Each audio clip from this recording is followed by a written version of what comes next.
Welcome to the Lightforge. This is Adwikta. Hey guys, this is Merps, ready to talk some Hearthstone. I think this week we don't need any fillers, we don't need any fluff. Let's just get right into it. Deep fried meta. What do we do in the deep fried meta, Merps? We deep fry the meta, and if that doesn't make much sense to you, let's move on. This week we are talking about card draw. This is a question that's posed to us fairly frequently. How important is card draw? And before we really dig into it, we want to talk about this broad category called card advantage. And if you play Hearthstone at all, you know that card advantage is a good thing. You want to play your cards effectively and efficiently and gain this thing called card advantage. And card draw is just one subset of card advantage where you can either draw your cards, you can have bigger minions to trade 2 for 1. But this week, we're just going to focus on this thing called card draw. And we're going to break it down into 3 topics. And the first topic, we want to break it down into pure card draw. And by this, I mean cards like Arcane Intellect, Ancestral Knowledge, Burgle, and Thought Steal. So, Aduk, to start us off, what do you think about these cards? Well, it looks like you have a card in your hand when you have these cards. And then it turns out, though, that as far as the game is concerned, you don't have that card in your hand because that card does nothing when you play it. So it's kind of like tricky, right? Like you think you have a card, but you really don't have a card, but you actually have 2 cards like later on. I'm not a huge fan of those cards, and I was a real, like, I hated those cards before TGT. I just didn't see the point of paying 3 mana to slow down, right? Like, something I say a lot is that cards are a lie. It doesn't matter how many cards you have. That has nothing to do with card advantage. All card advantages is how big your stuff is. So if you have like a 9/9, that's the same as having like a 5/5 and a 4/4, right? You'd probably rather have a 5/5 and a 4/4 to diversify, unless you're facing a Flame Strike. But generally, that's what you'd rather do. And so instead of having a 9/9, what like an Arcane Intellect does is it lets you draw into a 4/4 and a 5/5, maybe, if you're lucky. On average, you're going to draw like a 3-drop and a 4-drop. It's more of a cycling kind of card to like thin out your deck for like constructed than it is really for the arena. So are 2 cards better than 1 generally for card advantage? Yes, but they're not as good as 1 really, really, really big card in terms of card advantage. And so you're not getting the best card advantage, and you're always anti-tempoing yourself. That 3 mana, you never get back, right? Because you still have to play your 2 cards, the 4/4 and the 5/5, or more likely the like 4/4 and the 4/4 on average. So it's just not a very good deal. So that's why I've never been a big fan of those. But when you do need cards, they are big. And the quality of those cards are still pretty good because they're cards in your deck, right? Yeah. So rather than take like a below average like card, you can take Arcane Intellect and guarantee that you have 2 above average cards because your deck score is going to be higher than the average cards you're being offered. So it is a good way to get out of like a bad situation where you get offered bad cards. Yeah, I think that's an interesting way to think about it, in which whenever you pick Arcane Intellect or Ancestral Knowledge, you're actually reducing the amount of pure cards in your deck. You're actually saying to yourself, instead of 30 cards, if we're talking about cards in terms of things that you can actually use as tools, I'm choosing to only reduce my deck to 29 cards. And you made a slight comparison to Constructed previously, and I think that's very relevant. The reason why card draw is not great in the arena, it's still pretty good. And we're going to get killed for saying this. People love card draw. Yes. How many times have we been drafting during one of our streams, and then people say, you don't have any card draw, you're going to lose. And for us, we don't really think card draw is necessary. We think it's a bonus. But card draw, especially this first category of pure card draw, I think both of us believe that it's fairly weak because of the anti-tempo and because of the fact that in Constructed, a lot of the times, by reducing the amount of usable cards in your deck, you make your deck more cohesive and therefore more powerful. So the tempo loss that you lose out on by drawing these cards, you gain because you're reducing your deck to, instead of 30 cards, like 24 cards maybe. And these 24 cards just have so much synergy and so much power. And this is something you will never ever get in the arena. Never say never. We've all seen the decks. As soon as you say it, the comments are going to be all, "Oh, look at this deck." You know, I have the sickest synergy with double combo as the druid. I wish I had card draw, but I didn't. Yeah. But yeah, I mean, it's and the reason I say we're gonna get a lot of flack for it is we've been getting it in like all directions for like more than a year now, because it's been kind of our position the entire time. I've softened on card draw a little. I like it a lot more in TGT than I used to. I think both me and Merps, like, we had a like pretty hardline position on card draw, which is that it's okay, whereas most people said it's really good. And now I'm kind of on the side where, like, yeah, I think it's good because, you know, TGT slowed the meta down. Card advantage is more important now. And whatever you can say about card draw, it gets you card advantage, right? 2/4/4s is bigger than most cards you're going to get. And you can play it in more flexible ways once you find a spot to use that 3 mana. And you get into top deck situations a lot more now, right? Yeah. Definitely. So you top deck something like that, and it's really good. So I think there's more of a space for these kinds of cards, not because the cards themselves have gotten better, but because you're more likely to draft decks and get into these situations where you're kind of relying on just being a bigger deck. And card draw helps you get there, but these cards, pure card draw cards like Arcane Intellect. And I want to also say something about Sprint, which I treat as a whole different animal, even though it is just trading mana for card draw, because it's so extreme. It more or less passes your turn, and it more or less ends the game if your opponent's going for card advantage. So it's very different. And because you draw so many cards with Sprint, it's also a much more reliable, like, you can do the math on it in terms of just how much your odds increase of drawing that reach. If you draw 4 cards as opposed to 2, it's not just double. It's like much more than that if you have like multiple reach cards in your deck. So it also helps you finish off games, which Arcane Intellect questionably would do, or it would be worse at it. Yeah, I think Sprint, definitely because of the mana cost, it is a different beast than the smaller card draw cards, in which case you have a flexibility there. Like on turn 7, you can play an Arcane Intellect or a Thought-Steal and still have 4 mana to drop something, and you're usually not losing out on that much. Meanwhile, with Sprint, you're using your entire turn, and you're leveraging the strengths of the class, right? With Rogue, you can tempo out so hard. You have these pure tempo cards such as Backstab. Eviscerate is fantastic as well. And these cards, you can burn through them very quickly.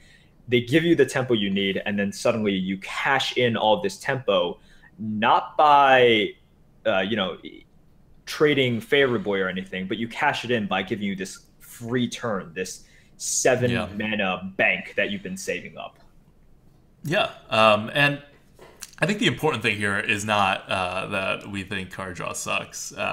Actually, we're not the only players that think card draw sucks. A lot of very heavy tempo players or like aggro players who like that kind of style, they just don't take card draw cards because what's the point of drawing more cards? And other more aggro players do like card draw because they see it as a way to recharge when they run out of cards, and they will quickly get to the point where mana doesn't matter. So spending the mana really doesn't hurt their tempo at that point. So it's 2 ways to look at that. For us, the point that I really want to emphasize is that even in heavier decks, I generally prefer that larger minion, the one that requires a hard removal to remove, than like an Arcane Intellect. Like if the larger minion is good, right? Because you have something like a Force Tank Max. Like you could call it a large minion because it is 8 mana, and if you use an Arcane Intellect, you'll probably get essentially the same amount of stuff out there. But that 7/7 with a Divine Shield is going to take out way more stuff than your like 3-drop plus a 4-drop if your opponent doesn't remove it immediately. So that's the other. I think that's kind of the big takeaway with these card draw cards. I'm moving towards them a little. Like I said, I've used them and they've worked out for me in the TGT meta in ways that they haven't before. And it's really because in TGT, I often have these decks that are relying on like an inspire mechanic or something. And another thing with TGT is that there are more of these, like you get this set up in the late game or whatever, and you win the game, right? Usually with the inspire mechanic because it has infinite card advantage value. Yep. But yeah, but these are like win conditions. And in order to trigger a win condition, you do need to draw the win condition. So it's not a constructed deck, but cycling through your deck and thinning out your deck still helps with those kinds of decks where you have like a Murloc Knight, where you have like a Flame Strike that you like kind of need to really help you stabilize a Mind Control or whatever. Yeah, and I think you made a great point about preferring the big minion over cards. And the way you want to look at it is, would you prefer a minion on the board and 5 cards in hand, or no minion on the board, or like a very small minion on the board and 6 or 7 cards in the hand? And I think the good players will tell you they prefer that minion and less cards, because even though they have less cards in hand, the fact that you have a minion on the board and cards in hand gives you a lot more options, because that is 1 card out there with initiative. So you have the initiative and you have the options in your hand, which gives you overall more options. And now that we're on the topic of talking about the board, let's talk about the second category of card draw cards, which are kind of this midway point: Gnomish Inventor, Moot Hoarder. Cards that really put a body out there and draw you cards. They're like the best cards ever. No. Tell us more. I really like those cards. Like, I was talking about how I like pure card advantage cards a little more now in TGT. I'm really liking, like, Loot Hoarder is one of my top cards now in TGT. I'll take it higher than the tier list we have out there. I'm trying to talk Merps into moving it up every single time, and we've been moving it up. It's actually moved up like maybe like 6 points or something since the beginning of TGT, as I kind of just realized, like, what's the downside of a 2-drop? The downside of a 2-drop is that it's a 2-drop, and you're probably going to play it late in the game, especially if the game goes long. And the game is going to go long more often now, and you're going to make more decks where you want the game to go long more now. So in those cases, that's a huge difference. A Loot Hoarder, which is like a 2-1 plus a 4-4 body on average, or like a Croc or a Raptor that's a 2-3 or a 3-2. That's an insanely big card advantage difference. And what happens if you need to play it on turn 2? Is it great? No, but it functions more than half the time, and otherwise you're generally still not screwed, especially if you're a more late game deck. So I'm really, really liking a Loot Hoarder. A little less so Gnomish Inventor, just because the 2-4 is rarely a great play on turn 4. It's not half the time good, like the Loot Hoarder is. Yeah. But still, later on in the game, a 2-4 body plus a card draw is pretty good. So I'm still okay on that card. I like the hedge. Because we didn't talk about this before, but one of the situations where you would want to play an Arcane Intellect is you have a board, you like it, your opponent either did nothing and you're really scared you're being set up for something like ridiculous, like an Unleash the Hounds or like an Equality Consecration, or you just don't want to play more into that Flame Strike you know is coming. You can spend your mana and then you would get 2 cards. You would have more options, you get an extra card. It's a pretty good deal. It doesn't happen a lot, right? Like if you're that up on the board, you've pretty much won, especially if you're a good player and you don't extend into it. But it is a situation where those cards are useful. Well, now here you have a hedge, right? Because you never know if they're planning for something or what exactly they're planning for. So you can increase your board while not losing a card. So I think it's just as good, if not better, than Arcane Intellect for these kinds of situations. MCT aside, but I never play around MCT anymore. Yeah, and a lot of these kind of cards, we named 2 of them, Gnomish Inventor and Loot Hoarder. They are decent for their stat. If you look at Gnomish Inventor, 2-4 body, that's kind of a subpar 3-drop. You're not exactly happy with it, but you get about 2.5 mana's worth of value there. And you get to cycle a card for basically a mana and a half, which you're very happy with. So it's already worth it in that aspect. And then we get to this hedge that you're talking about. The fact that you do have a body out there that you can buff, you can get rid of their annoying small minions. You just have choices, and you put this pressure on your opponent to have a response as well. So I do agree, it's pretty good. Let's talk about this third card that's just a little bit different. Acolyte of Pain. Okay. So, Acolyte of Pain is a very interesting card. It's 3 Yes. mana. It's 1/3. Every time it gets hit, every time it gets damaged, it draws you a card. So it could potentially draw you like 3 cards even without buffing it. But generally, it's going to draw you 1 card, and that's it. And if you put it out in a good situation, it'll draw you 2 cards. Um, this was a card way back in the day in Classic, right? It was rated by Trump as one of the best cards in the entire game. Now, Trump has a very value-oriented game, so it kind of fits, right? You get a minion on the board, and you can get 2 cards, and it's only 3 mana. How does it get better than that? And I've always hated it, even back then, because a 1/3 is unplayable on turn 3. That doesn't even begin to chat. That's way worse than a 2/4 on turn 4, even. And so all it is a weird version of an Arcane Intellect. Right? All it is you kind of wait for the right moment and then you drop it and then you try to get that 2 for 1 and maybe it helps damage something a little to the point where you can actually kill it. Maybe it just taunts 3 damage, which is not the worst thing in the world, but more likely than not, it's going to have no effect and you just draw the cards a little slower. And so I never saw the huge point in it. It wasn't a bad card, right? The same way Arcane Intellect isn't a bad card, but I never thought it was better than an Arcane Intellect. Yeah. And then GVG came out. And once GVG came out, I think everybody kind of looked around and said, because a lot of people were using that card and rating it very highly before then, because it was that's what the tier lists were out at the time, and that's what the theory was, and your general mid-rangey, value-focused game was still working pretty well, even though I would argue a tempo-focused approach was going to work out better. And GVG came out, and that old style just like did not work. You could see it reflected everywhere. Like people who were playing that Valley style, all their records went down. They had to readjust. You start playing Acolyte of Pain, and like the win rates just like kind of fell off a cliff because the meta was faster and you had less chances to play it. And if you did play it, the fact that you didn't draw your cards until 1 turn, 2 turns afterwards really hurt your ability to keep being on the board. And card advantage just became less important in GVG. So it just got to be like worse than a normal Raptor or a Croc, certainly, I would say. Yeah. So where do you think Acolyte of Pain is now? So it goes with the meta. This is kind of like all the other card draw cards. When the meta is nice and slow, you can afford to anti-tempo to draw the cards, and you're more likely to get into top deck situations where you need a heavier deck, and so the card draw is okay. And then when you get fast, like in GVG, you don't want to do any of this stuff, but even if you are doing it, you want the cards immediately. You don't want the cards several turns from now.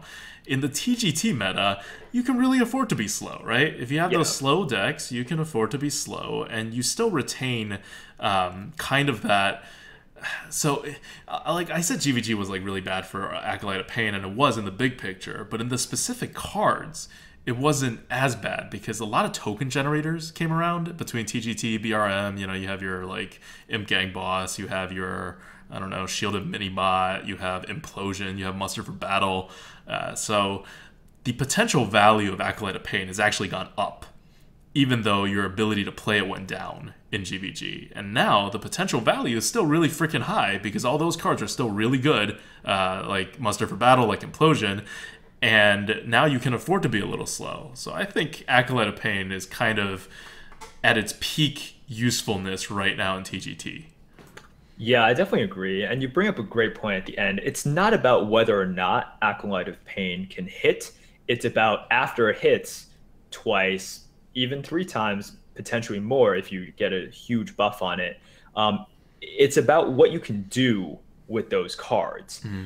So we run into the same meta issue. And I have to say, you know, you kind of went through your history and the overall history of Acolyte of Pain. And for me, I have hated this card. I have hated this card. And, you know, when we sit down and do the tier list and we look at stats, Acolyte of Pain has always outperformed what we both would want to put it as. And especially for me, I don't understand how it gets the scores it does. And it's been something that I've been trying to understand for a long time, because when the stats say something and I am just not understanding it, like I trust the data points of a bazillion people more than just my own opinion. But I think you're right. When GVG came, I think I swung so hard the other way, and I Yeah. really wanted to tempo out that when the meta shifted again, I was And just stuck in this mindset that Acolyte of Pain was terrible. yeah, and even during GVG, the meta started shifting to be like a more normal, like a more middle ground road, right? Like GVG started out super fast, and then maybe even got faster, and then it started kind of pulling back even before BRM hit. And when BRM hit, it really like slowed down a step. Yeah. So Acolyte of Pain, I agree. I think it's in a very good spot right now, especially because the game is slower. And as you said, with Acolyte of Pain, it's not just something you dumbly drop on turn 3. You have to pick your place, set up the board, have cards to kind of pair up with it, a Dire Wolf perhaps, just other stuff to work with it. And you're going to find more opportunities for those support cards, and you're going to have more favorable opportunities for you to drop it as well. Yeah, and I think to no one's surprise, Acolyte of Pain is actually really good in Warrior. Even in the arena, when you can't necessarily like pick all the synergy cards, it's still very good because it's one of the few classes that can almost guarantee to trigger it twice. Mage being the other one, but the Warrior gets to trigger it in good ways without even further anti-tempoing yourself. Like spending 5 mana to get 2 cards and pinging your own Acolyte of Pain and then taunting 2 damage is it's just like you can't think of that as like a great thing to happen. Right. That's pure top deck mode. You Yeah. top deck Acolyte of Pain, you ping it, and hopefully you draw something like a Tiger to play with it. But so now, we talked about how situational Acolyte of Pain was, even though it left behind a body. Let's talk about the true situational card draw cards. So we're going to be talking about stuff like Cult Master, Blessing of Wisdom, Mana Tide, Solemn Vigil to some extent. It has an overlap with the first one, but it also has some characteristics with this group. See, What do you think you're of these? grouping it. You're grouping it like this. I would not group it like this. I would call these the infinite card draw engines, right? And I would take Solemn Vigil and I throw it right there in the first group, squarely in there. Like, yeah, sure, it's 5 mana sometimes, but it's still just drawing you 2 cards. It's a pure card that draws you cards. That's fine. I think you're looking at it from the way that like these cards are all way better if you have a board or if you have some way to protect stuff. Yeah. And I'm looking at it from the way that, as far as Cult Master goes, to a slightly lesser extent, like Cult Master, because you need other cards to trade in, right? Yeah. But Blessing of Wisdom, as long as you have other stuff or things in your hand that you can play to keep clearing the board, your guy will keep drawing you cards. You will win the game on this card. Cult Master is more like you have a lot of stuff set up. You drop the Cult Master, then you draw a lot of cards, and then if magically that thing is not removed and you can still have more minions on the board, then sure, you'll draw more cards. More likely than not, you may be drawing one more card before your Cult Master gets killed, or you voluntarily kill your Cult Master. And for something like Mana Tide Totem, it draws you another card every turn, right? It's just, these are game-winning cards if you are able to control the situation. So they're win more cards, but I don't have a huge problem with win more cards because they're a win condition, right? It's just the two ways of looking at a win more card. One is a win condition, and the other one says like, oh, you're going to win anyway. Well, this prevents the 10% RNG / my opponent has a Deathwing chance. Yeah. And I think what's important for this category is the basic card. When we talked about the first category, the Arcane Intellects and the Ancestral Knowledge, we're talking about cards, just drawing cards. We're going from X to X. This last category, we're able to shift a tempo advantage, like a board advantage, into card advantage, which I think is really important. And it's also another reason why good players, infinite players, will tell you it's so important to capture the board, because you just open up this vast number of options. Not only do you get to choose your trades, you get to press face, you also get to draw cards. So you have all of these win conditions just by being on the board, and cards are one of them. Yeah. And it throws your opponent in for a loop, too, when you use these cards. So one of my favorite aspects of these cards is it transforms your whole deck, and your opponent can never see it coming. They see a tempo deck, right? If your opponent is trying to read you at all, and you do have a pretty good tempo deck, they're like, okay, maybe I can win the card advantage war, and then you shift it on them, and then they're just like, well, I was playing as if I was going for card advantage and trying to survive so I could use my card advantage.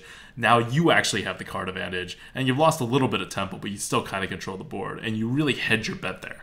And when you hedge your bet and you're a good player, you can really outmaneuver your opponent more.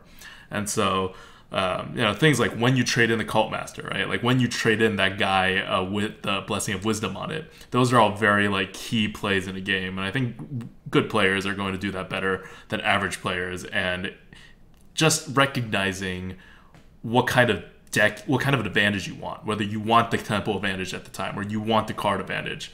That's all very important. And these cards let you do that. They open up this new aspect of the game that didn't exist before. Yeah, I definitely agree that these cards introduce a new kind of skill requirement that they do require a lot of skill to use.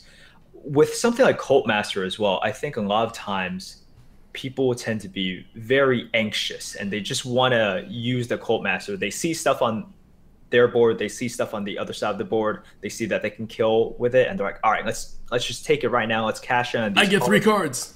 Exactly. But we go back to the same dilemma, right?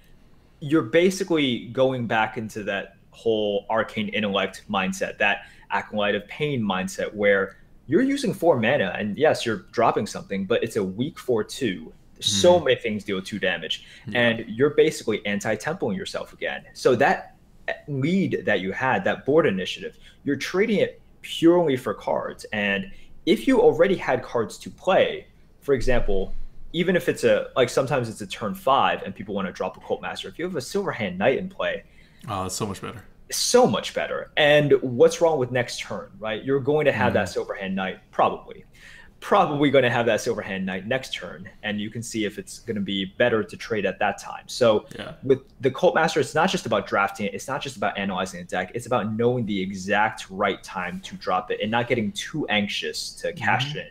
Yep. And it's sometimes correct to be anxious to cash in if you need those cards, right? If you look at your opponent and you're up 1 card, or maybe you're even up 2 cards, and your deck is like a mid-range deck, you could say, well, with 2 more cards, I win the card advantage war, because now I'm up 4 cards, and I don't care how many Ironbarks he has. I got this. And then you maybe go for it, and you don't care as much about tempo. Whereas, on the other hand, if you try to play tempo with the card advantage, your opponent may be able to do some kind of swing or something on the tempo, and you actually lose tempo and don't have card advantage, and then you lose. So it's a lot of things to consider, but those are obviously my favorite kind of card draw cards, because they're not set. They're not like, I can't compare it to a Force Tank Max, because their potential is way bigger than a Force Tank Max, right? Like anything looks weak compared to a Force Tank Max tempo wise and card advantage wise.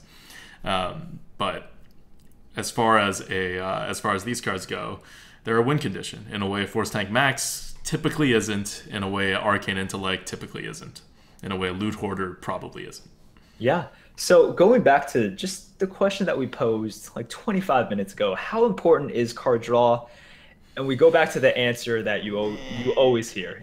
It depends. I think really generally, like, it has a value, but I would very rarely be comfortable saying card draw is important for this particular deck.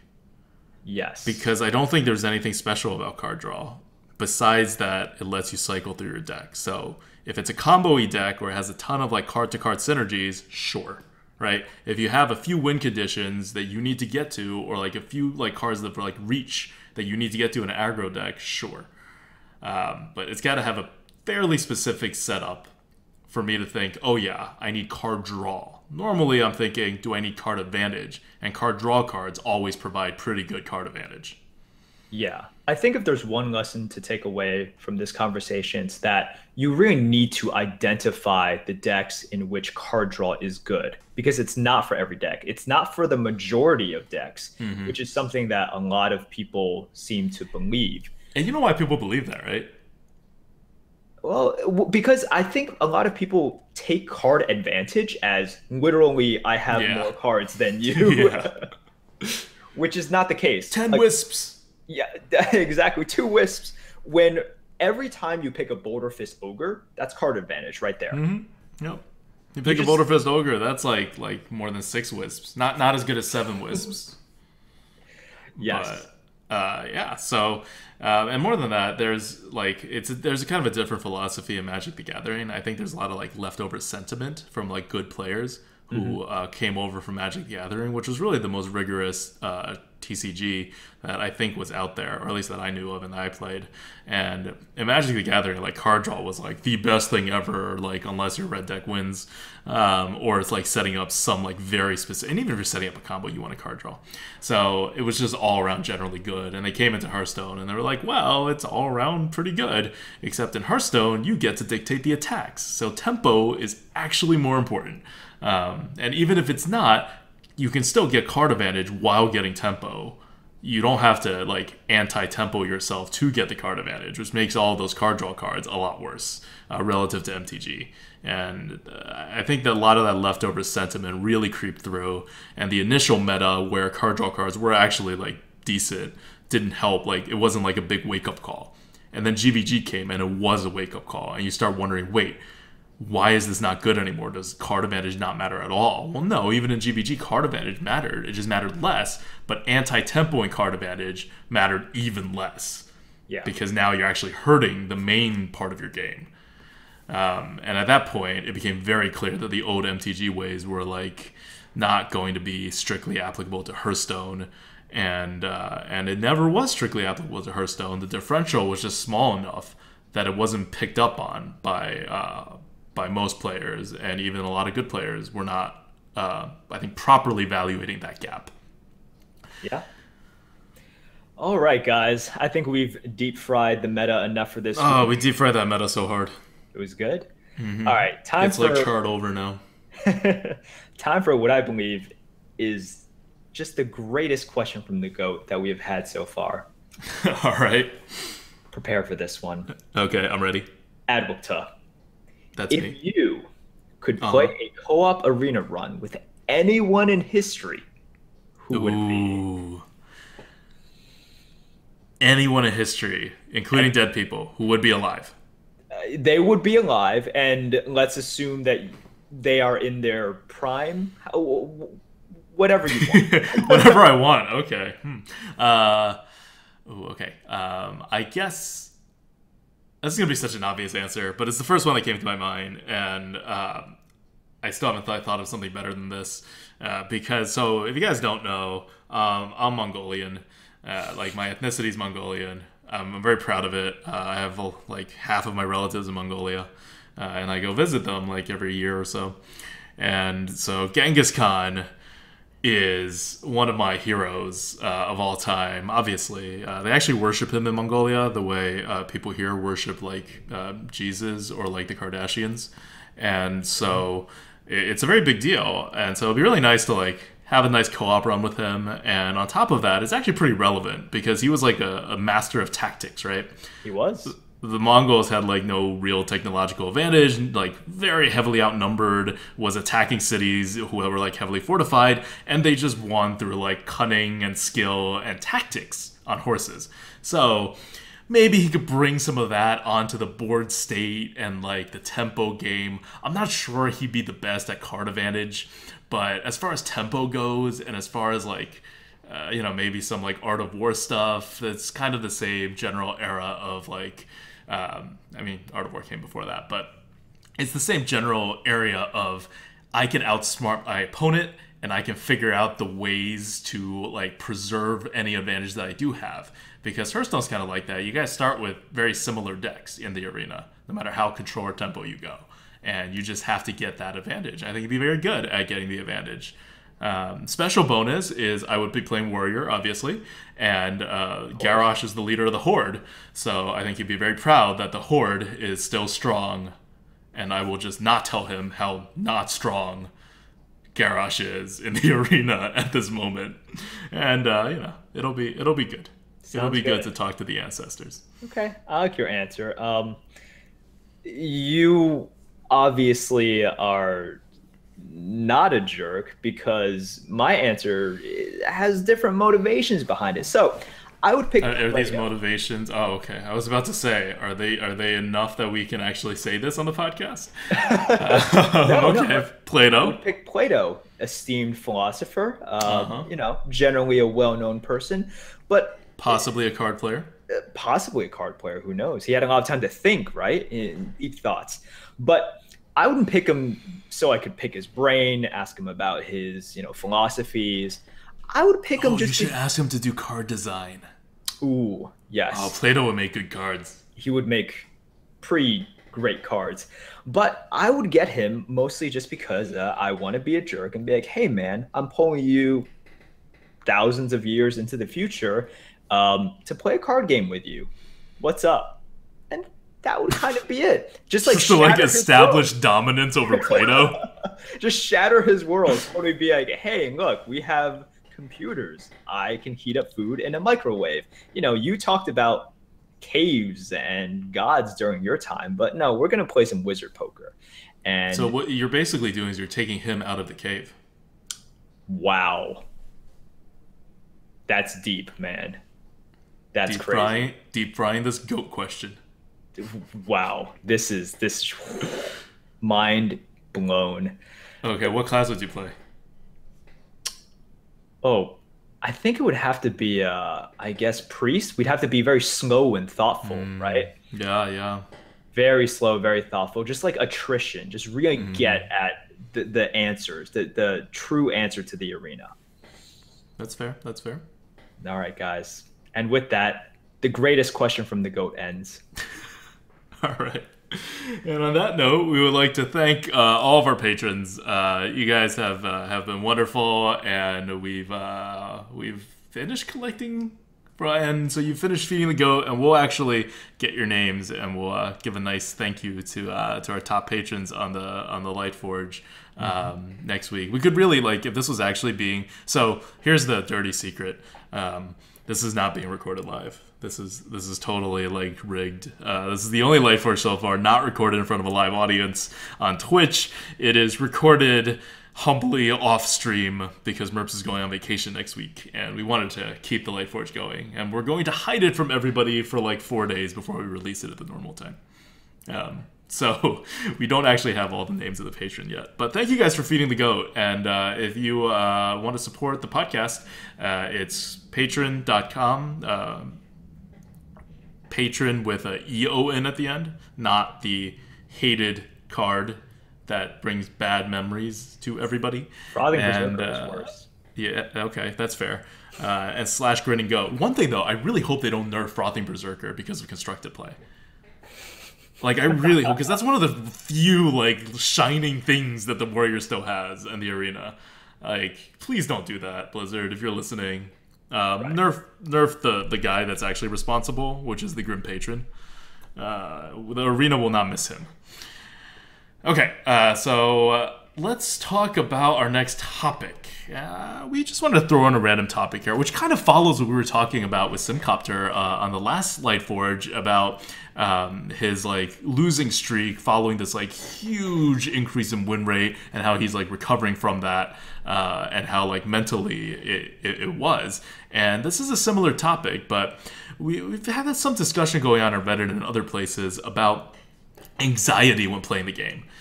This is something that probably affects all games, and we'll talk specifically about arena anxiety, but I know that when I was playing StarCraft 2, I had the worst case of ladder anxiety, because I played it's StarCraft 2. You have to click really, really fast. You have to think really, really fast.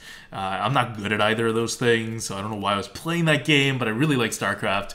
And I was in the top leagues. I was trying to climb the ladder, and I was at such a huge APM disadvantage that everything had to be perfect. And it would sometimes take me 10 minutes just staring at the screen, maybe sipping on my Coke, before I could click start match, and so they could match me with someone, and then I would be super pumped, and I would play my match, and then I wouldn't be able to play again because I was kind of done. I was okay, whether I win or I lose, I feel really good if I win, I feel really bad if I lose, and then I just couldn't do it again because it took so much out of me, so much energy. That was my experience with StarCraft 2. So I understand kind of the arena anxiety. And that was my worst case of anxiety. What was your worst case of just kind of gaming anxiety in general? Gaming anxiety, okay, has to be Diablo 2 hardcore. Which, yeah. So you spend... See, that's why I always died first when we played Diablo 2 hardcore together. It's because you were anxious, and I wasn't that anxious. And so you were on your toes.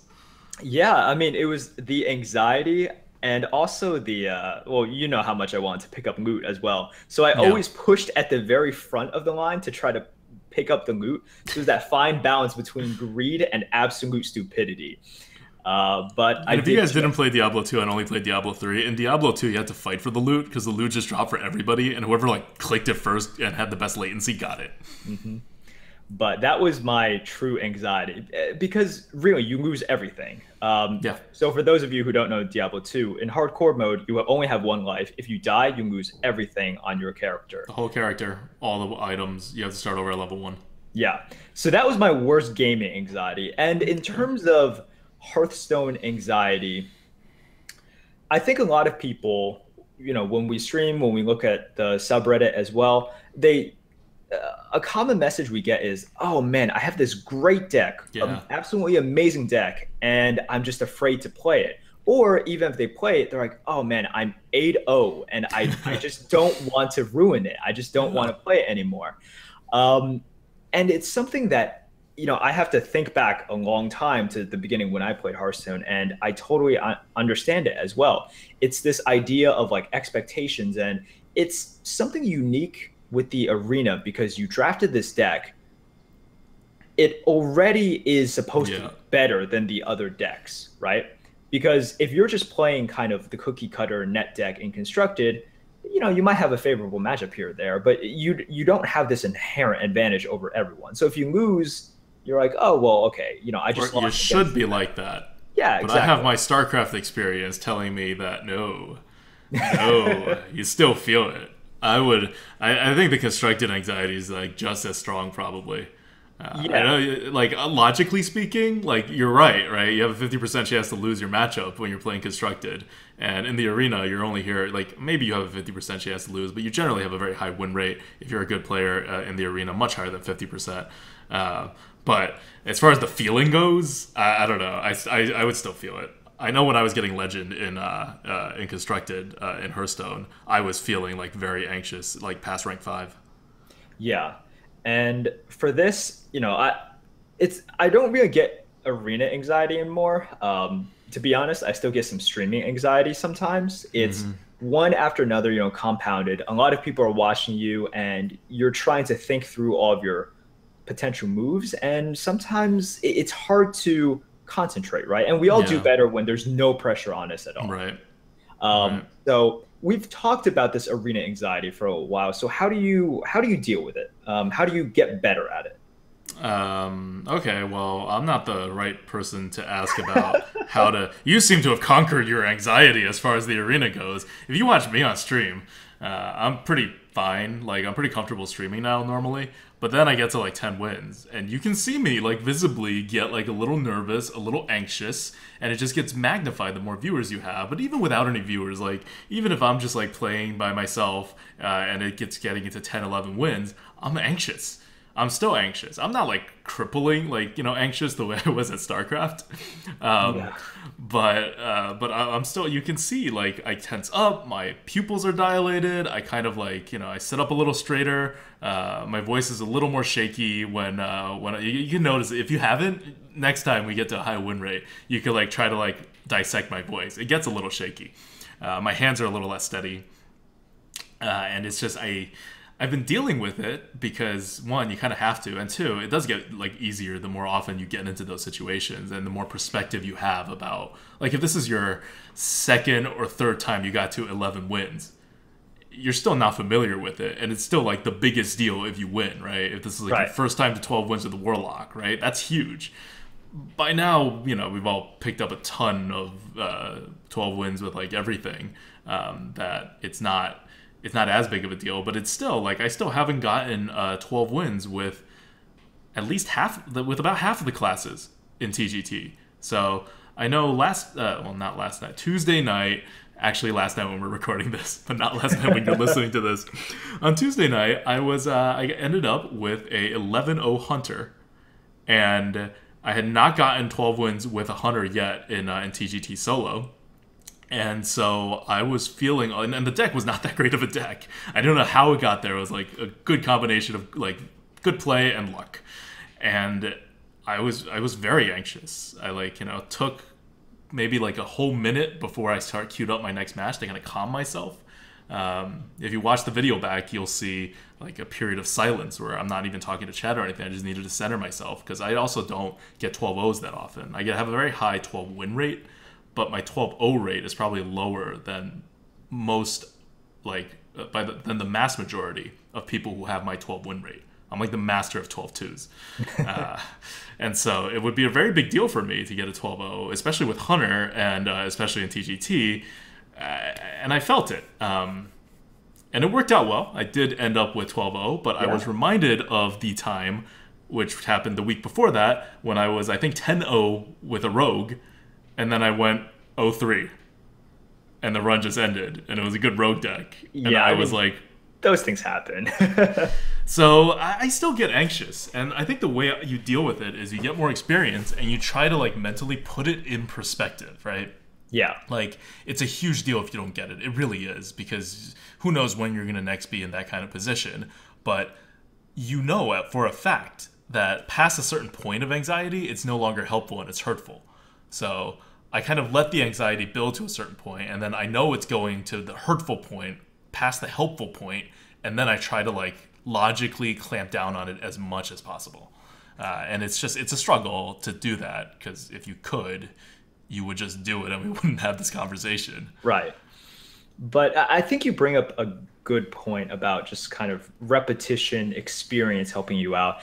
And that experience helps you out in the smaller micro sense in which, first time getting 12 wins with X class on stream.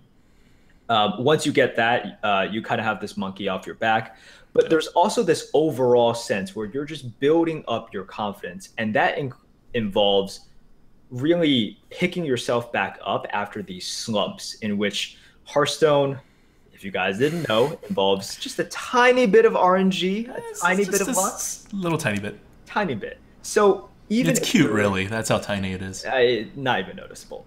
But if you play a lot of Hearthstone, you're going to have tremendous upswings and you're going to have some downswings where you have, over the span of 5 runs, 10 runs, even 20 runs, your average is going to be pretty bad.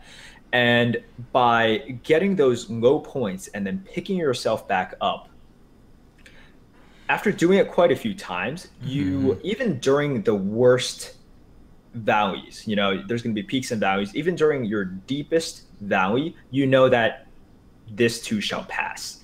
And it just builds into the overall confidence. And then afterwards, no matter what happens, so that will extend to kind of, when you're behind, the game state in this one specific game looks really bad, you just remind yourself, okay, I've come back from these games before. If you're on these huge losing streaks and you've recovered from that, you're like, okay, it's just a matter of time. Let me just play one more run. And then, when don't go on tilt, but but manage it. Like, if you feel yourself not playing well, stop for a bit. But otherwise, continue playing. I like to take a minute before my 12th game. I don't like queue up immediately. You'll pretty much never see me queue up immediately after I win 11.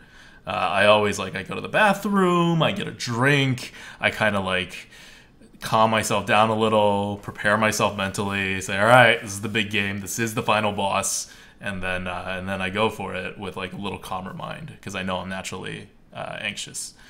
Yeah, and a little bit of anxiety is good most of the time. That's it is what it's for. You definitely pay attention to the game, and like Adwicta says, as long as you don't let it get to you, which is, we understand, much easier said than done, it can be a good tool. All right. So that's a bit about anxiety and kind of how to deal with it. And it's not the best answer, but the best way to deal with anxiety is to continuously put yourself into positions where you would be anxious, and then you get better at it. And on the bright side, it translates a lot into just general life things as well. It's not perfect, right? Just because I'm not anxious about playing video games doesn't mean I won't be anxious public speaking in front of a big crowd or something, right? I know streamers who are far less comfortable in person talking to people than you would think, considering they interact with thousands of people. Yeah. But it still helps a bit, and so it's human being improvement, stepping outside of the world of Hearthstone Arena. And let's move on to card good bad. We are picking up where we left off on the last Lightforge with another Simcopter pick. He's not here with us today to discuss, but we're doing Wailing Soul, Merps. Good or bad, Wailing Soul? Pretty decent, which I know is not in the title. It's not card good, bad, pretty decent. But that's a trend now. We've done like 2 or 3 in a row. Kind of okay. Yeah. And exactly. Card good, bad. But with Wailing Soul, I remember when this card first came out, and I was just thinking to myself, why would I ever pick this card? 4 mana for a 3/5, which is, slightly understated. And I silence all of my own minions, and I was just thinking, what's it going to help with? Ancient Watcher? No one picks Ancient Watcher anyways in the arena. Most of the time it'll hurt me more than it'll help me. And I just didn't really process how a lot of the times Wailing Soul won't matter. So you add up the times that Wailing Soul doesn't matter versus the amount of times that Wailing Soul will help you out. For example, something is frozen. Oh, that's the most common case. I love that. Definitely. And no one expects it, right? Very few people expect it. Silence is pretty rare, and silencing your entire board is even rarer. So if you add up the times in which Wailing Soul just doesn't matter, you basically just play it as a vanilla 3/5 for 4 mana, and then add in the huge benefit of the frozen board getting unfrozen. It really balances out with the times in which you can't drop it or you really don't want to drop it because you end up silencing your Harvest Golem or etc. Yeah. I am less on board with the Wailing Soul's percent chance to not harm your board than I think you are, but I do agree that generally there are spots for it. It's just still situational. And when you have like already an understated card and then you add situationalness to it for like a pretty small upside, right? Like, which is you mostly through Frost Elemental freezing your minion and then you unfreezing your minion. Sometimes the mage tries to get cute and they freeze your minion with a Frostbolt or something and leave it at 1 health, and they're going to ping it the next turn, and you trade it in this turn and you feel really good about it. Sometimes you get an Ogre Brute, or you have, I don't know, for whatever reason, a Dancing Swords or something, or like a Death Lord. That's the biggest one. And you just feel good about it. But the mass majority of cases is going to be, and I think it's a 50-50 split between neutral and I have to either be forced to do a move, like trade stuff off on the board, or I just have to like sacrifice whatever death rattle or whatever ability this minion has, however small it is, in order to play this card, because this is the time I play a 4 mana card because I need to play like this other card and this is the only thing that fits, and I'll take the hit. And that's just, it's not, I think I have it valued lower than a lot of players, and it's just because I don't like the situationalness of a card.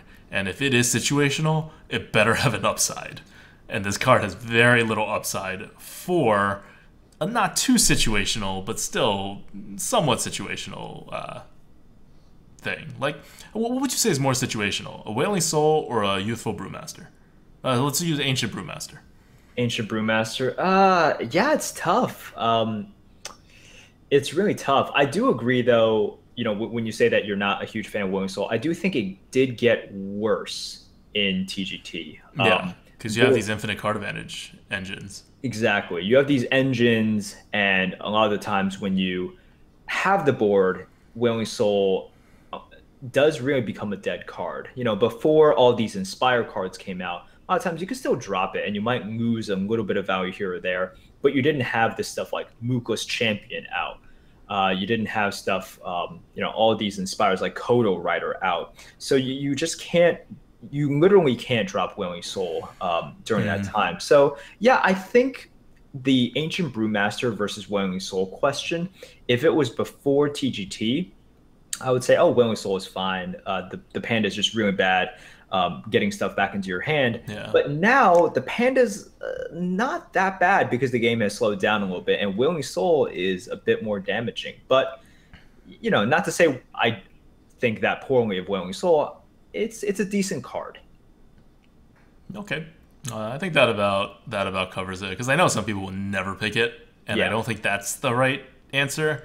And I do also know some people who actually treat the Wailing Soul ability as a positive rather than a negative, and I think that's going too far. But that's it for Wailing Soul and Card Good Bad. And that's it for us tonight. On the next Lightforge, we will have Card Good Bad of 200 traps. Maybe we'll do 3. Let's do 300 traps. It's going to be a bear trap, which we get questions about all the time, whether we're playing against it or whether we pass it up to pick it. Explosive trap, same deal. And less so, but also misdirect fits in the same category. So we'll talk about those, and we'll talk about whether they're good or bad. And so see you guys next time. Until then, this is Abwikta.